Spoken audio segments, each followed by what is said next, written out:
Today we've got an amazing guest with us, Milan Rendall.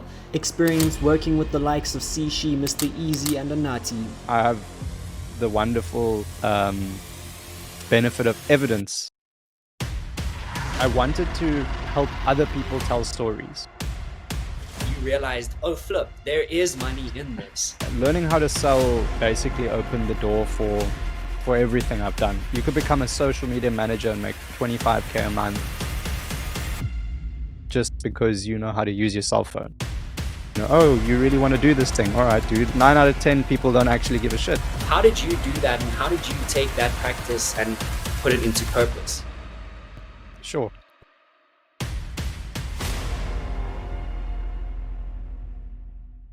Hey, I'm Josh Dillon. So, first of all, I just wanted to thank you for taking the time to watch this episode. Before we jump into the next podcast, I just want to take a quick moment to explain to you why we started the CreatorCast.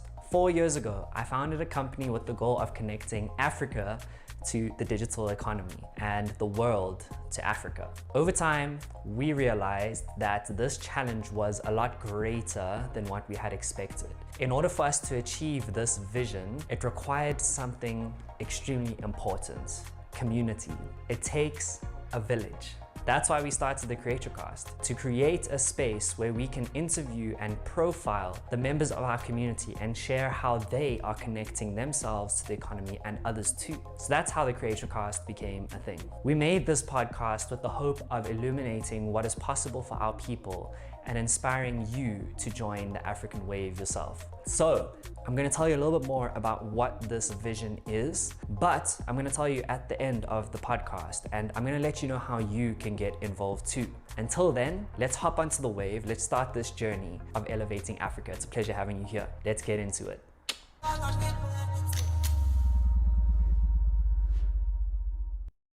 Welcome back. We are on the C.Cast once again, and today we've got an amazing guest with us, Milan Rendall. He's been on a journey amplifying African creativity in the digital age and has a lot of experience in the music space in South Africa. It's been an absolute pleasure working simultaneously on different projects and being in his space, and that's why I needed to have him on the C.Cast today. So without further ado, Milan, welcome to the C.Cast. Thanks for having me, man. Awesome stuff. So there is a huge alignment in the things that Milan and I have been working on, just in terms of looking at JD Creation's mission to connect Africa to the digital economy and the world to Africa. You have people like Milan who have been operating mostly in the music space, utilizing digital tools to amplify creative voices across Africa. And I wanted to chat to you today, Milan, because I know that your journey started off in entertainment and has slowly been drifting more into the entrepreneurial space. And tech has been a huge component of that.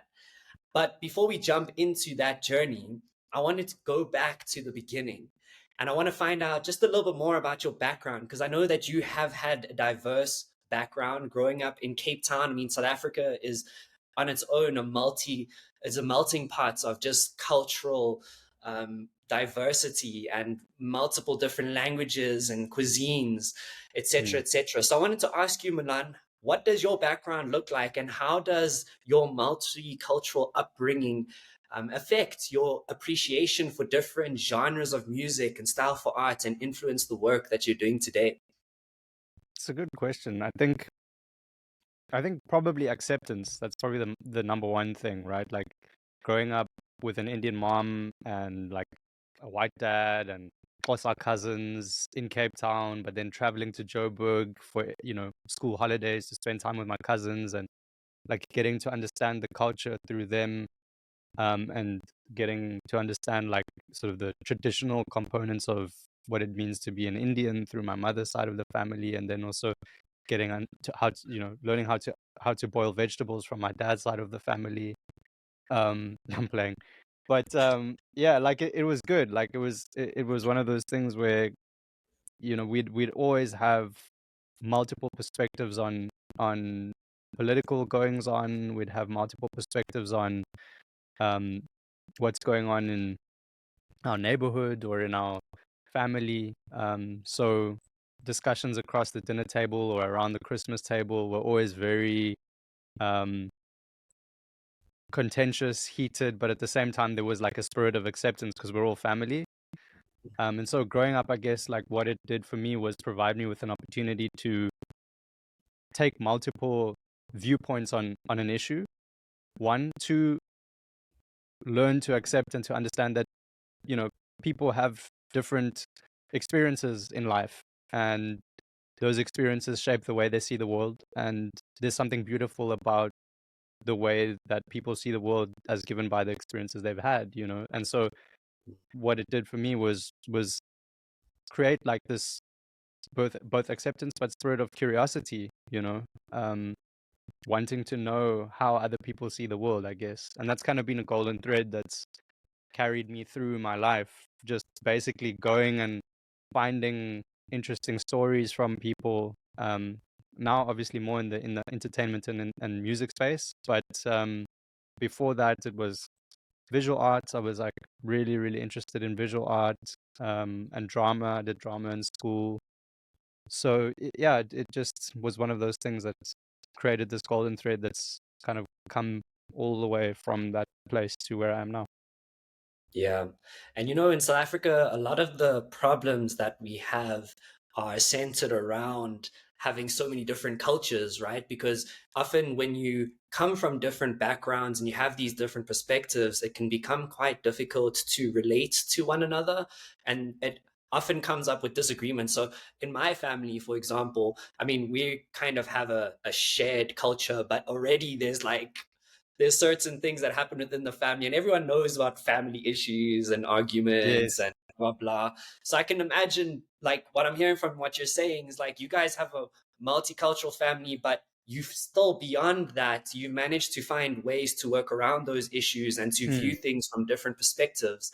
And I love that concept because I feel like it can be amplified as a metaphor for South Africa, because in mm, South Africa we are a melting pot of different cultural diversity. But yeah. honestly, a lot of the difficult things that we face in South Africa and the challenges that we face are actually also our superpower. The fact that we Yeah. have so many different cultures, different perspectives means we can view things from so many different angles. We've got so many different voices and opinions in the room, which actually Mm, gives us sort of a competitive edge over other nations that might not have those kind of difference in views and perspectives. And I think from what you're saying, that's such a cool thing to like kind of highlight, is like how it's really actually a superpower.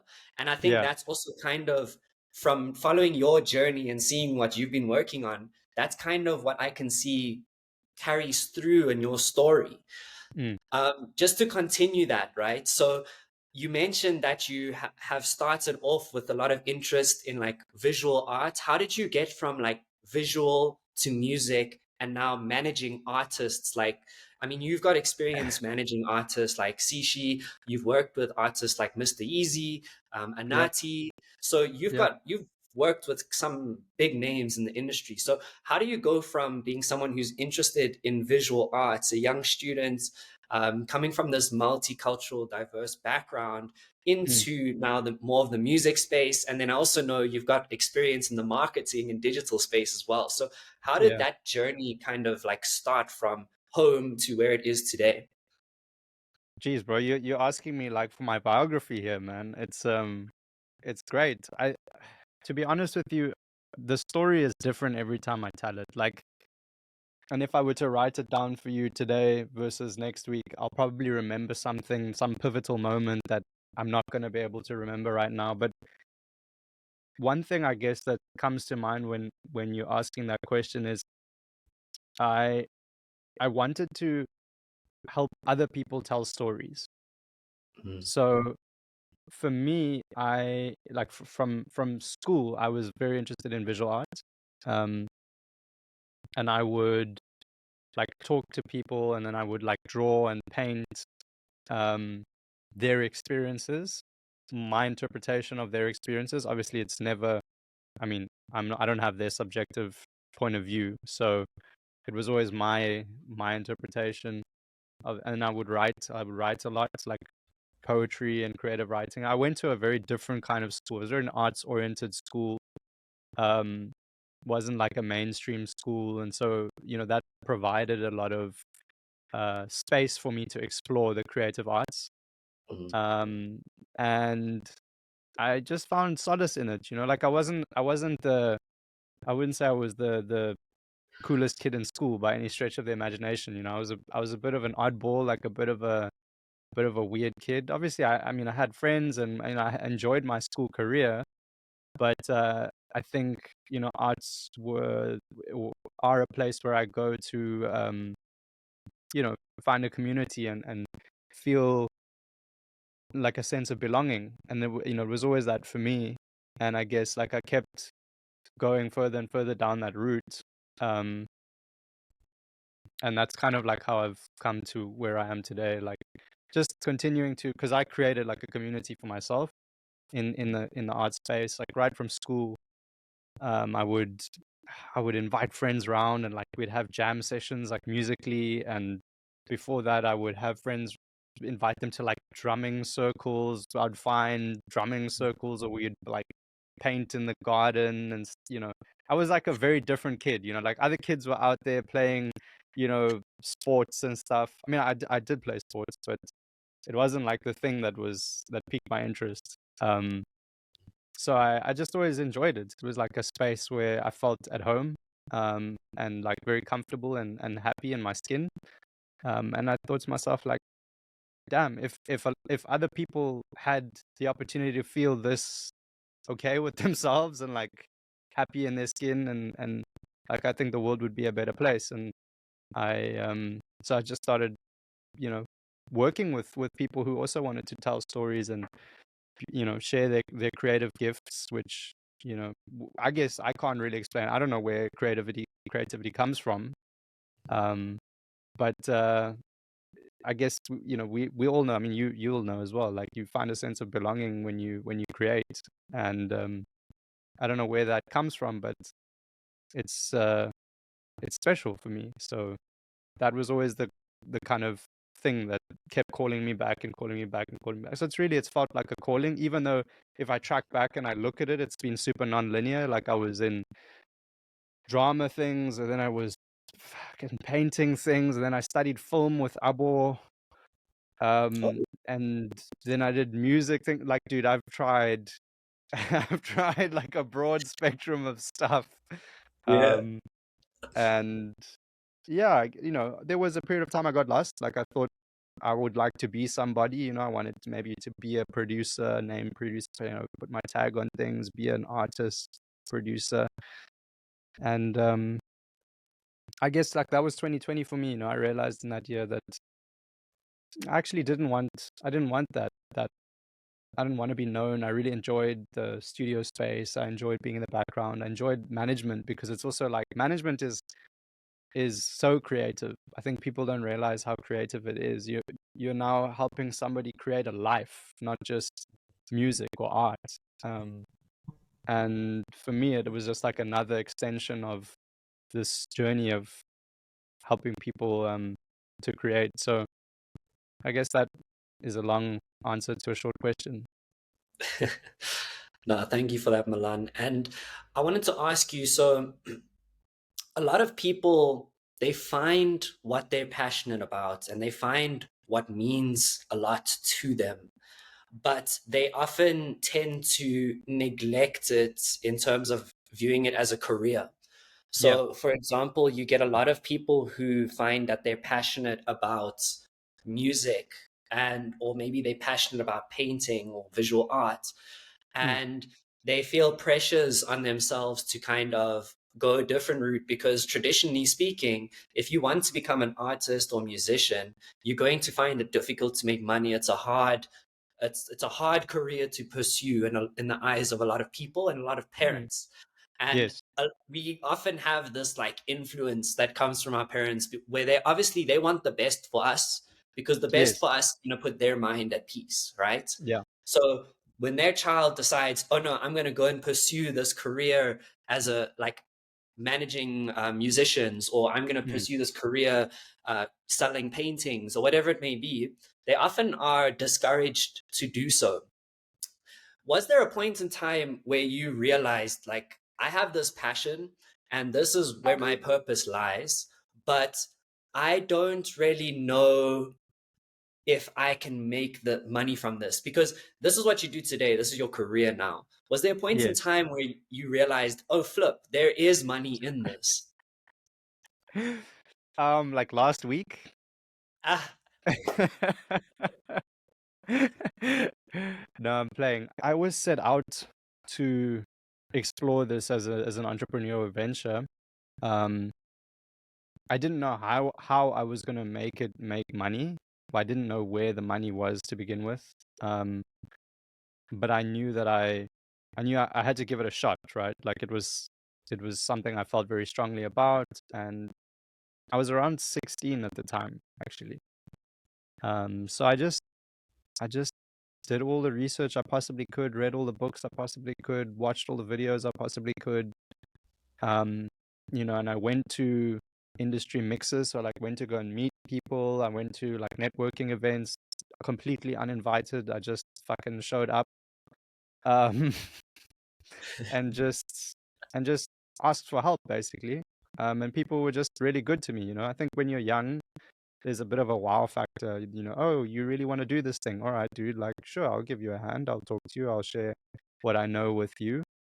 Um, so I guess that was how I got started. There was obviously a period of time when this wasn't what was paying for my life. Um, I was still doing it, but I had another thing I was doing at the same time. I was running a media company, and then I was working for a corporate innovation company for a while. And so I guess I also just had to realize like the journey is non-linear, and self-sacrifice isn't necessary to pursue a career in the arts. I think a lot of people think when you go into the arts that it's an all or nothing thing, like it's black or white, you're either in or you're out. But I think there'll be times when I lean on it and it pays my bills and I'm doing well, and maybe there's times when I'm doing something else, and that's okay, I guess.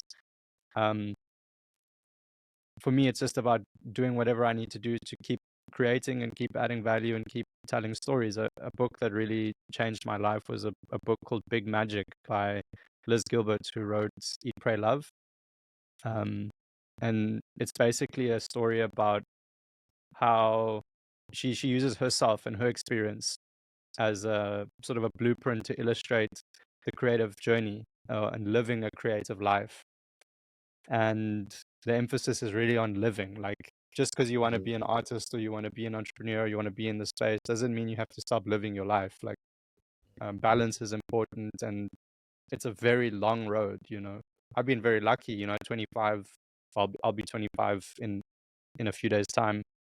But at 25, I'm doing what I'm doing now, and I don't know what the future holds per se, but I'm very grateful that I can be here, and I think, yeah, I'm capable, very capable of operating in any space. And I guess a diversification of skills was one of the things I focused on a lot, making sure that I am very well versed across a broad range of parallel industries. So, media, entertainment, marketing, music.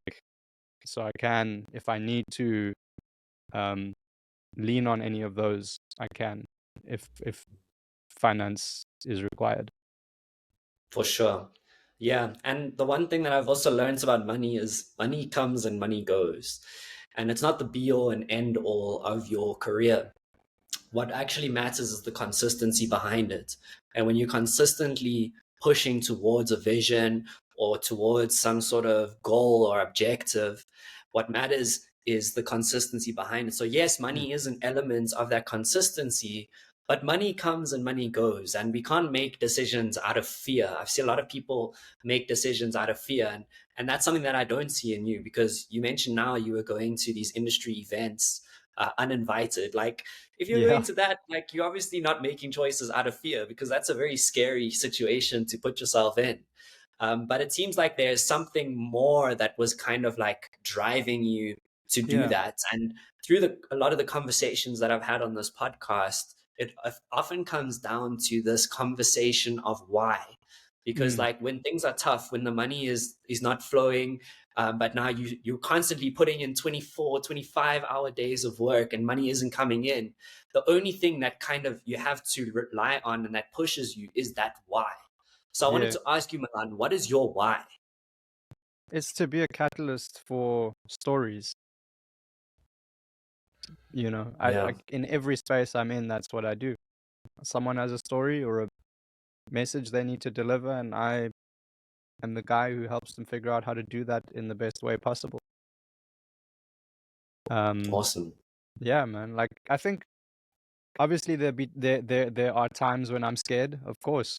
And there are times when I feel really insecure and really inadequate and like I'm not good enough for the space that I'm in.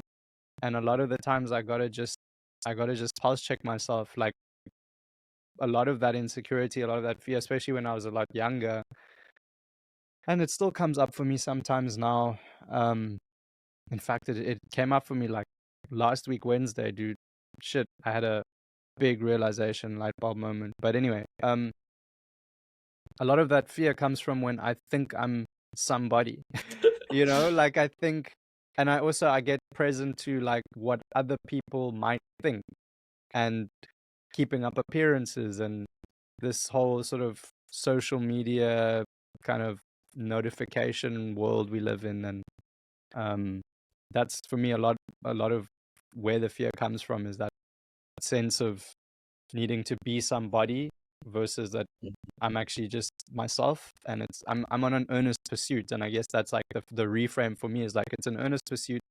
I am where I am. I can't be anywhere else. I have the skills I have. I don't have the skills I don't, and that's okay.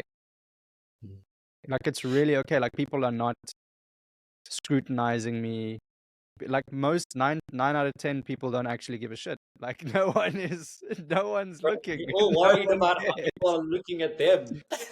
Yeah, exactly. You know, so that was like a big one for me. And I think a lot of creatives struggle with it as well. You know, I always used to think like, oh, you know, if I was fitter, if I had six pack, if I had bigger arms, if I, you know, had more money, if I had this car, if I had these shoes, whatever, whatever, whatever. Like at the end of the day, it's just like health is the most important thing for me.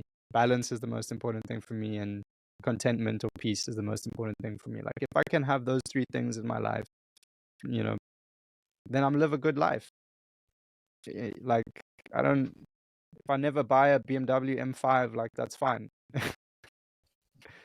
I read actually something very interesting in this book. It's The Psychology of Money, Mm. and um, Morgan Housel says something quite interesting in this book. He talks about the supercar effect. I don't know if you're familiar, but No, but he's saying I've, it's yeah.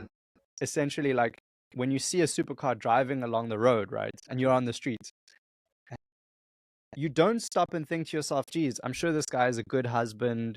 He's really well balanced. He goes to gym every morning. He eats well. He's very happy. He sleeps well at night. Nah, dude, you just look at the car and you go like, cool car. And then you get on with your life. Like you don't give a shit. You know, so this guy that spent 20 years of his life sacrificing all the quality, all the juice of life to get this fucking car, like nobody cares. Yeah. And then Yeah. next thing he's revving the car down the road and you wondering like, flip, what is going on down there? I was gonna say a crude joke, but I'll keep that joke to myself. But no, you're 100% right. It's not about money. It's not about money. And I think a lot of the reason why people go into the entertainment space is for money and for fame. Mm, mm, And when they realize, it's a little bit difficult, and not only just the entertainment space, actually, it's also the entrepreneurial space. A lot of people go there because they want to become an amazing entrepreneur that's got this yeah, extremely successful business. They want all this freedom and blah, blah, blah. yeah, And then the problem with not having that why is you get to where it's difficult. And then when it gets difficult, when it gets tough, and you realize, oh, flip, only 1% of people actually get to that point. Or, I yeah, mean, if you look at the rates of businesses succeeding, I think it's something like within the first 5 years, I think something like 95 or so, just an extremely large amount of businesses fail. So when you start to realize that reality, which is often distorted through the social media things, you mm, start to go back on like, okay, why am I doing this? If I'm just doing it for money and I'm not getting money out of it, I might as well just start do something else, you know? Yeah. So yeah, and I think something that's important is this podcast is really centered around giving people the tools to be able to follow down their journeys and to use these digital opportunities that exist in front of us Mm, to this day. And mm, that's something that you've done really well, is you've been on a journey of empowering African talent through digital innovation. mm, And there's been multiple ways that you've done that. I think one of the most influential ways is your work with African artists like Sishi and Mr. Easy. mm, And you can kind of, the work that you do that I can see is you taking their stories and you are broadcasting them on digital platforms, which helps increase their influence, which helps create businesses around their brands. And I wanted to find out from you, like from some of the projects that you've worked on, how have you leveraged what digital tools have you leveraged, and how have you leveraged these projects to market? How have you gotten support? Because I saw that a lot of the work that you do is securing support and mm. fundraising for artists and Yeah. growing these brands. How do Yeah. you use the power of collaboration, technology, and creativity to achieve that goal? Because there's someone listening to this that is going to think, people always talking about digital opportunities. They're talking about Mm. how do I use my creativity, blah, blah, blah. How did you do that? And how did you take that practice and put it into purpose? It's a great question. I think the digital landscape is from a value and exchange of value point of view is no different to your corner store, you know. Like the corner store sits in a community, and the people who run the corner store often live in the community, and so they know what the community wants, and so they stock those products. And when you're building a brand, especially a digital brand, you think about it in pretty much the same way, right? Like you got to think firstly, who am I, and what are the attributes that I have that um, other people would find value in, and how can I make those attributes most readily accessible and available with as low barrier to entry as possible, and who might be prepared to support me when I get traction. And that's, dude, it is that simple. You just have to be consistent with it. That's the only thing, right? Like it doesn't happen overnight. And I think a lot of people struggle with that, right? It's not one post or three posts or five posts. You know, like I remember a friend of mine, David, found this guy on TikTok in 20, I think it was 2020 or late 2019, Will Lindley. And Will, such a cool guy. But he was like posting up TikToks of himself and singing his songs and just having a great time. And he just lent into it real hard. And now he's just like, superstar. And he's doing all his shows and he's doing really well. And like, he just followed through, I think it was a very natural thing for him. I think only latterly he's really started to think long and hard about his brand and how he wants to frame himself. But he just presented as so authentic and so real, and it wasn't like he was presenting that way. He just is. If you meet Will on the street and you see Will in a video, it's the same guy. Look, in the same way comedians aren't funny all the time, Will isn't going to sing you a song on the street, but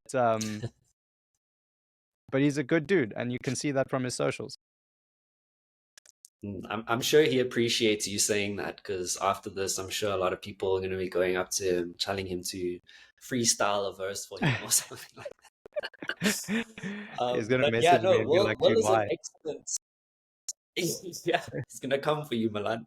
But yeah, no, like Will's his story has been amazing. Actually, Mm, he was touring here in Joburg, so we went mm, to help out with his merch. And like you said, the Will that you see online is the Will that you see in person.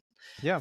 And I think that's a part of the reason why he's been so successful, is that authenticity, right? So because of like social media is such a big influence in the way that we comprehend things, you know? Mm, So I think what social media has done is it's kind of taking us away from starting small. mm, Just putting up your phone in your bedroom and being authentically you can be so much more impactful than having a studio of cameras, the best editors, lighting, whatever.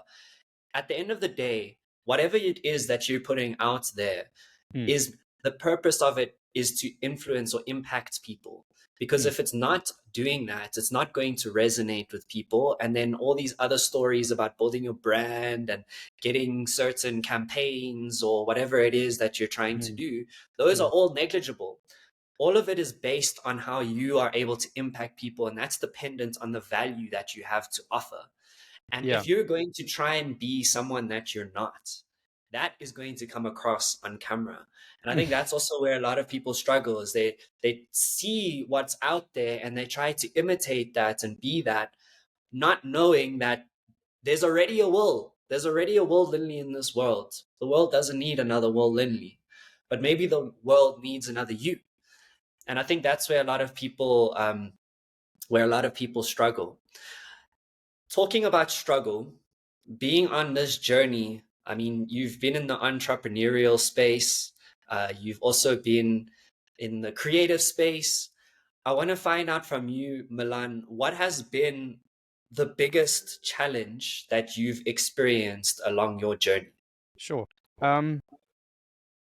Now I have to try and think of one thing, dude. I think every week I'm met with new challenges, all of which are um not obvious in their solution. But I guess one thing that made a big difference for me was learning how to sell. Learning how to sell, I think, basically opened the door for everything I've done. Um, and I don't mean learning how to sell in like this like rote academic way. It's like just through practice, having an idea, and I guess in a way I've been doing it since I was a kid. I just didn't know it was selling, but it was like, you know, hey man, I got this drum kit, you've got a guitar, like come over to my place, let's jam. And so I'm like selling an idea to a friend to say we could have a whole lot of fun. Like I'm gonna sell you a whole lot of fun, and they bought every time because who wouldn't want to have a whole bunch of fun, right? I'm down. Um, I'm down to go into the garden and paint paintings and whatnot. Like, if you were dude, to invite me you to know that today, I'd be there. exactly. So I guess like just bringing that same ideology, that same um, childlike enthusiasm to selling digital products. Um, when I made that connect, when I realized that selling in the business sense of the word is the same as just enrolling people in an idea that yields mutual benefit, um, it took all the weirdness out. Now I'm not sitting there making you pitch like I'm gonna try and take your house from you.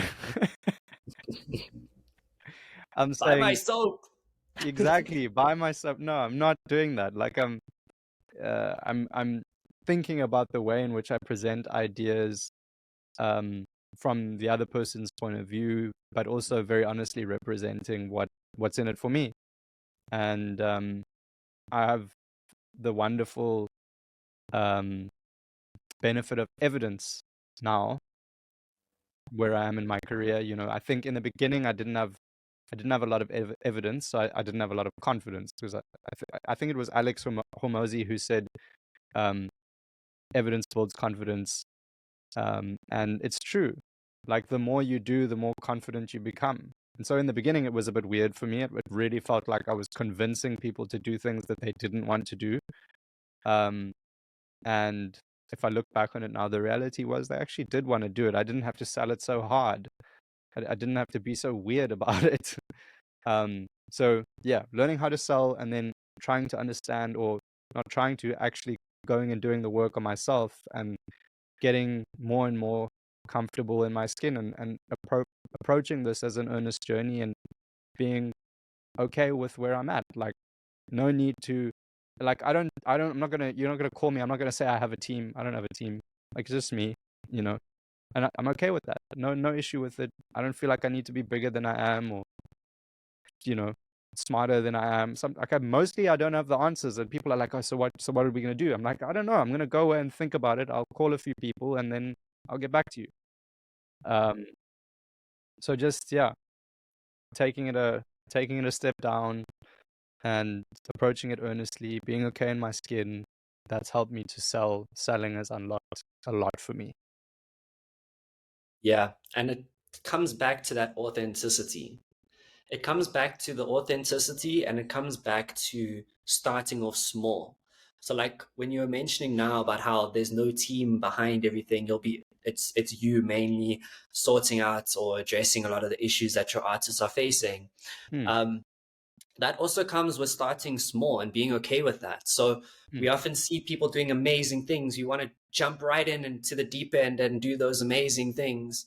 And it's like, no, you actually don't want to do that when you're just starting out. Because let's say you do get the opportunity to jump into the deep end and your first artist that you're managing is Drake, right? Is Drake really the first artist that you want to start managing at the beginning of your career? Probably not, because there's so many certain things that you need to learn, that you need to overcome in mm, order to be able to manage an artist like Drake. mm. And if Yeah. you're going to take on Drake as your first client and it's going to go badly, the fall from that is going to be a lot worse than if you're going to fail with an artist from, I don't know, from the suburb of Randburg or whatever it is, right? So Damn, dude, what did like I Rambo do think to you? I actually grew up in Randburg, because that was just the first one that came to It mind. did a Shout out lot to to you. Randburg. Randburg's a dope place, okay? But Rambo yeah, did so everything. but yeah, and you mentioned confidence, right? Mm, And bringing it to authenticity. People often, if you don't believe, I always tell people, if you don't believe in yourself, who else is going to believe in you? mm, Right? And how do you believe in yourself? You mentioned kind of like Alex Hormozy's quote. The quote that I go by is confidence comes from surviving fear and failure. And you can only get that confidence once you've built that track record that you're talking about. mm, And the track record can only come from you being persistent and consistent. mm. And you being persistent and consistent can only come from if you know your why you're doing this. So there's all these different elements, and we've spoken about selling, right? Mm, And a lot of the work that you do is personal branding, which I mm. guess is in a sense selling. Yeah. But there was something that you touched on, which I find very interesting, is like when you think of personal branding, you're kind of thinking about me, right? It's Mm, my personal brand. It's who I am as an individual. mm, But there was something that you mentioned now, which is kind of the opposite of it. It's like when you're putting things out there, you need to put it out. And the words that you used was you need to think about the perspective of the person that you're talking to and how yes. do you offer that person value. So I Yes. want to talk a little bit about this thing of personal branding and building a network, right? Mm, mm, How does Milan take an artist and brand that artist? How do you work with the personal brand of that, who that artist is as an individual? And how do you connect that with other people? Because I know that you are kind of doing it from the context of musicians and people in the creative space, but yeah. there are people in this community that might be an accountant, right? Mm, Or mm. that might be operating in any space. They also need to be thinking about how do I connect my personal brand with people that I'm trying to reach? Because if you're not doing that, chances are the people that you're trying to reach aren't going to listen. So how do you make that connection? Well, I think it's a look, it's a very subjective kind of thing. I think it depends a lot on the person, you know. But if I was to try to outline a framework that might be helpful for those people in your audience that you're talking about, I think it starts with trying to understand yourself. You know, what quirks do you have? What are some things that you really enjoy that perhaps are an interesting overlap in the Venn diagram of your life? You know, maybe you're an accountant, but you also love 10-pin bowling. You know, what is the juxtaposition of those two, and what does that look like? Maybe there's a whole community of accountants in the world who are obsessed with 10-pin bowling. Um, there you go. You know, you might have hundreds of thousands of followers of, you know, people who love crunching numbers and smashing skittles. Like, just Let's as a go. silly example, right? So I think taking the time, and often it works well to sit with someone like myself or a manager or a close friend, sit with them and talk to them. Like, what do you think is interesting about me? What are some things that I do that are unusual for an accountant? You know, and those conversations help give you a perspective on yourself. Because when you're going through life day in and day out doing what you do, it's you don't really know you're not seeing yourself from a removed point of view. You don't know what's special about you, and it's also so funny. Like I experience it sometimes.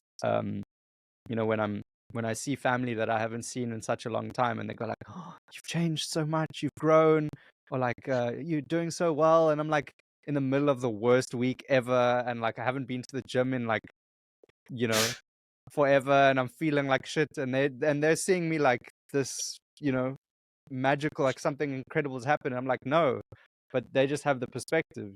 So I Yeah. would say finding an opportunity to sit with someone you love, who knows you well, who's observing you through life, um, and talking about your interests and talking about what you're passionate about, and then making a note of it and seeing what are some of the things in that space that are interesting overlaps in that Venn diagram that you could exploit sustainably through some content property on the socials. Yeah, for sure. There's always that aunt, do you remember me? And you're just like, Bro. And then they grab your cheeks. literally. These used to be so much chubbier a few years ago. It's like, Dude, ah, leave me alone. exactly. You're like, dude, I've been grown for so long. Like, this is my 5th year of being grown. Can we please? Oh, flip. So it starts when you turn 20 then, right? I've decided that's the cutoff.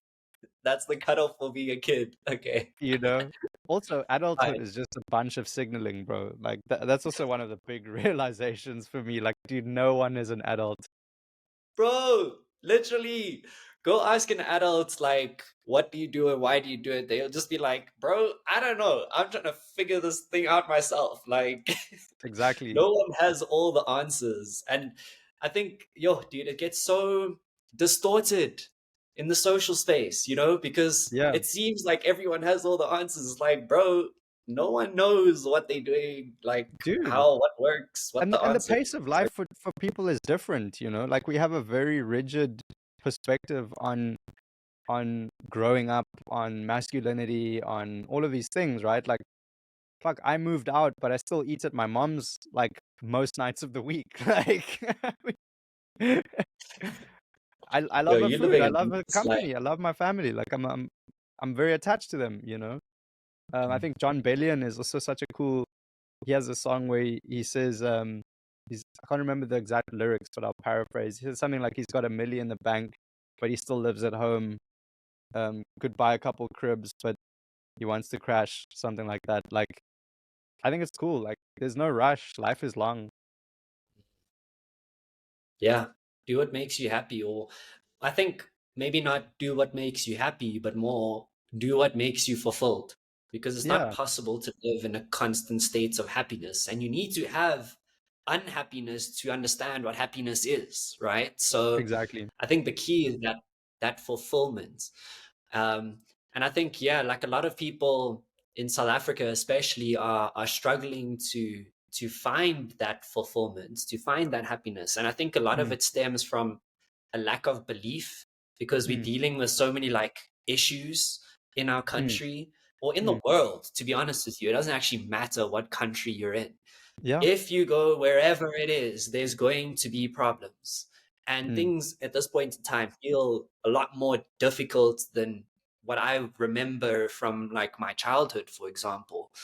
So this thing of belief and kind of being motivated, I think, is something that a lot of people struggle with. mm, So this isn't kind of the direction I was expecting to go, but I think it's an important conversation, especially in the context of us as South African youth dealing yes. with unemployment. What Mm. kind of message do you have for someone who is not believing in what's possible for them? let me also qualify a little bit more, because the Yes. reason why I think it's important that we do have some sort of message is because, number one, in the digital space, there's never been more opportunities than what there are right now. Mm. We can sit on a call and have a conversation with an artist out in the UK and manage them from our bedroom in South Africa. Like, that wasn't possible 10 years ago. That's Yeah, possible today. absolutely. Um, you can create a website for someone in China, right? Yep. You might need to know a little bit of Mandarin. Maybe that's a bit of challenge, but you've got tools, you've got AI tools now that can translate text for you. Mm. And there's so many different technological applications out there that can make this possible. Mm. I don't think that us living in South Africa right now, I don't think there's a reason why we should be having a 60% youth unemployment rate Mm. when you've got people like you and I who have managed to start businesses in the digital space, make Mm. enough money to support ourselves. I've had people come on JD Creations and help out with things. We've helped pay them money as well. Mm. I think a lot of the challenge that we face is that lack of belief, because Mm. and lack of awareness of the possibilities that are out there. So what kind of message would you have for that person just based on that kind of context? Sure. I think it's I don't think I have a message. I think there are many overlapping um realities that create the context for someone to truly believe that it's a hopeless situation, which I think a lot of people do. I mean, we've got a legacy of some of the most brutal systematic oppression in the world. Um, we've got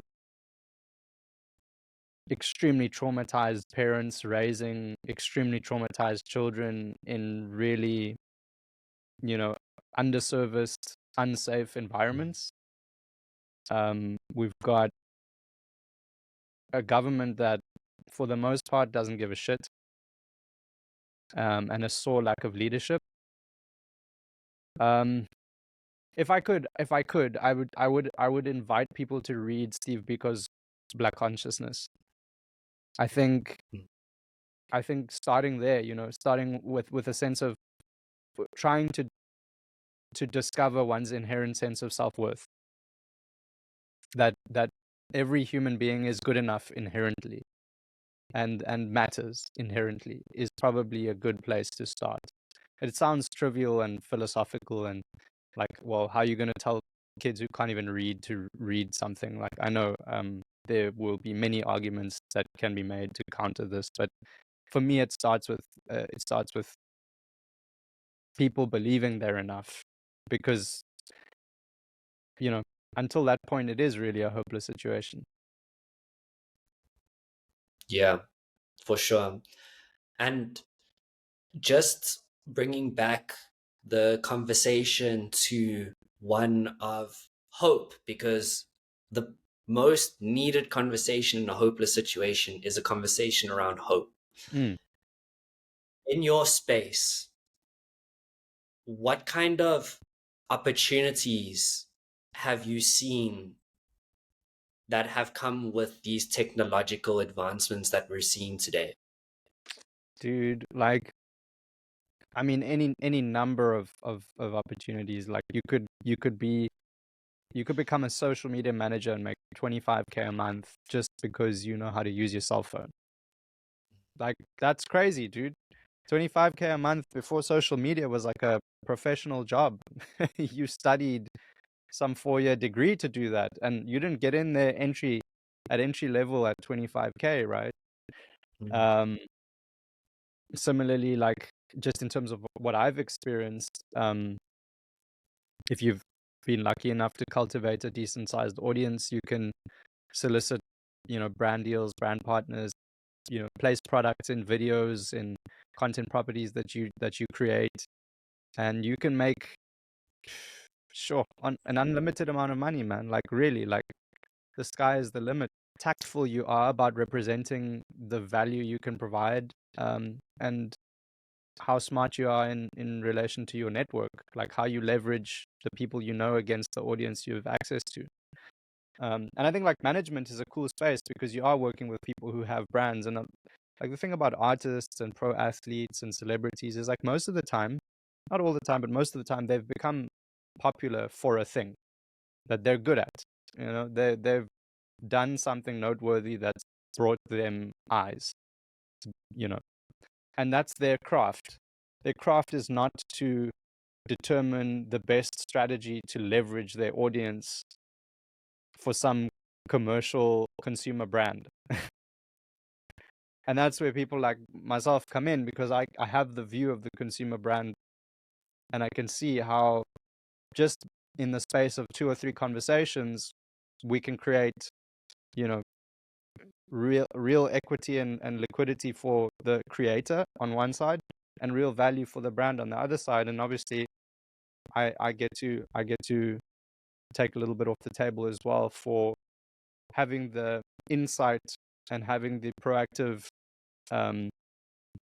conversation and connecting those two parties and bringing them to the table and soliciting that interaction and creating a deal. Yep. That connection element offers value in itself, and connection has never been easier than today. Yeah, Hop dude. on LinkedIn. You have the CEO of MTN right there that you can send an inbox to. Chances are they probably don't get a lot of messages on LinkedIn. Chances are they're going to read it. There's an opportunity there. So that Absolutely. connection offers value. It's just about being aware of the opportunity that it exists and then taking consistent, driven action. Because the first time you message someone, you're probably not going to get a response, or you might not get the outcome that you're looking for because you just didn't say the right things. And that's why you need to be consistent, because then it compounds and you build the skill into the point where you start getting outcomes from that. We've touched on Absolutely, a bro. lot. We've touched on a lot, Milan. We've touched a lot on talking about the digital space. We've spoken a lot in terms of the personal perspective, your idea of self, connecting that with other people's perspective of you, offering value through that. And yeah, it's been a really great conversation. I know that a lot of the projects you've been working on now, most recently, there's been a lot of stuff with C.Cast coming out. I know that he recently dropped an EP, Nights in the Hills. Go check that out if you haven't yet. I know there's a lot of brand collaborations. I've been seeing a lot of collaborations with Coke Yep. coming through, which is awesome. This is exactly the stuff that we're talking about right now in action. Yep. I want to find out a little bit more, because we've touched on the past, we've touched on the present. What does the future hold for Milan? Hey, man. When I find out, I'll let you know. Nah, I think Okay. look, for me, it's continuing to deepen and strengthen the relationships I have. So appreciative that we can have this conversation, and now I know I can just pick up the phone and give you a call. And for me, like the journey looks like continuing to cultivate strong relationships with people in places where I feel I can add value, and be a help and be useful and serve. And I guess that seems to be still pretty much arts and entertainment exclusively. And Sishi and I work very closely together all the time.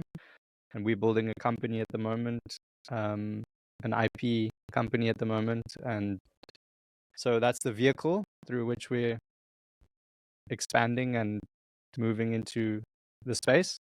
And so that's very exciting for us. And it has a number of subsidiaries that do different things as well. But yeah, still moving in the media space, in the arts and entertainment space, and looking to continue to compound on the little wins that we've had over the years. Awesome. Milan, it's been an absolute pleasure. I'm looking forward to us gate crashing some industry events when you're here in Joburg, or when I'm down there in Cape Dude, Town. let's do it. You have my number. Let's go. It's been an absolute pleasure, Milan. Thank you so much for the time. And yeah, thank you for listening to this episode. If you enjoyed what we're talking about here, Milan, I don't know if you want to drop any socials where people can find you. I know that you've also started a blog. I've been seeing reading a Oh lot of your yes, posts. yes. I'm blogging so that one day I can show my kids. Awesome. Show them the journey. Exactly, exactly. No, that's awesome. So yeah, if you want to check out Milan's blog, you can find that on his website. I don't know if you want to drop the URL quickly so people can Yeah, check it's that just out. www.milanrendall.com. Awesome. Thank you so Cool. much once again, Milan. Thank you for listening. That's Thanks, brother. that episode 11 of the Creator Cast. It's been an absolute pleasure. Once again, thank you so much for joining us on this episode. My hope is that we have illuminated what is possible for you. My hope is that we've inspired you to start your journey of elevating Africa in the global space. It is possible. At the beginning of this podcast, I mentioned the African wave. This is it. We are creating a platform for the elevation of Africa in the global space. If you want to join this wave, but you're not too sure where to start, I'd like to encourage you to find out more about the Creator community. Our community is founded on 3 pillars: coaching, connecting, and culture. Through these pillars, we hope to create a point of convergence for future leaders of Africa. If you are a leader and you want to be a part of this movement, please visit our website. You'll find courses of finding your online voice and seeing when our next networking event is coming up. We're excited for you to join our journey in connecting Africa to the digital economy. But until then, we'll see you on the next episode. Thank you for watching, and bye.